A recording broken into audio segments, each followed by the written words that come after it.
News when you want it with Bloomberg News Now. I'm Monica Rix. President Trump has tapped Stephen Myron to fill Adriana Kugler's opening as a Fed governor. If approved by the Senate, Myron, who's currently on the White House Council of Economic Advisors, is only expected to serve through the end of January as Trump continues to search for a permanent replacement.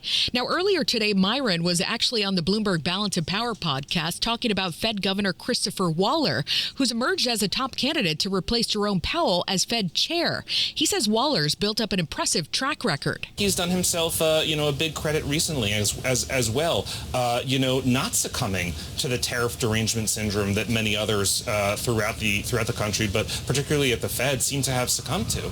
And he's done a really good job having an independent voice, which I think ultimately is proving correct. You can hear more from Miran on the Bloomberg Balance of Power podcast. Waller himself told Bloomberg last month, though, that he'd take the job if offered. Look, in 2019, the president contacted me and said, would you serve? And I said, yes. If the president contacted me and said, I want you to serve, I would do it. But he's not contacting me. What say if he does? If he says, Chris, I want you to do the job, I'll say yes. But he's not talking to me, so that's it. It's a hypothetical. Fed Governor Christopher Waller on Bloomberg surveillance. The Senate is currently on recess, and President Trump can't make a recess appointment. The nominee has to be confirmed. That process typically takes months. And that's your closing bell on Wall Street. The Dow lost 224 points today, down about a half percentage point. The Nasdaq gained 73, up 0.3%, and the S&P slipped 5 points, down 0.8%. The 10-year Treasury yield at 4.23%, the 2-year Treasury yield at 3.71%. The dollar also slipping with news of Trump's Myron pick. President Trump just signed an executive order aimed at eliminating practices by banks and their regulators that deny access to financial services for ideological reasons. Trump says he believes banking decisions must solely be based on individualized, objective, and risk-based analysis, and that no American should be turned away over political or religious beliefs.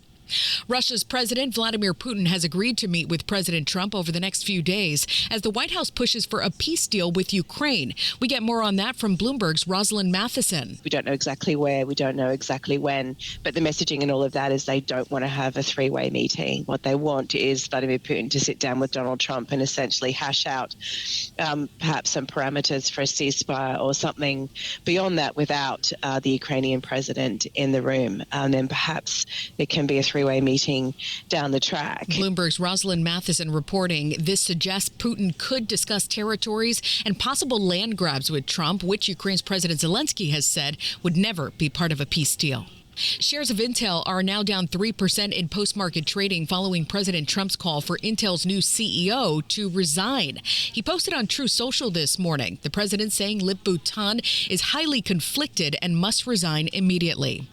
Shares of Eli Lilly also down 14% today on a big disappointment, but not in earnings. Bloomberg's Kriti Gupta tells us the highest dose of Lilly's daily obesity pill helped patients lose 11% of their body weight. By comparison, Wegovy, which of course is the Novo Nordisk offering, users lost about 14 to 15%. So 11% coming in short does not bear well for Eli Lilly shares. Bloomberg's Kriti Gupta reporting. OpenAI just rolled out a more powerful and long-awaited new artificial intelligence model called GPT-5. It's designed to be more capable at coding and creative writing, as well as reasoning through complex queries. OpenAI CEO Sam Altman calls it a major upgrade from the company's prior models. It'll be available by the end of the year.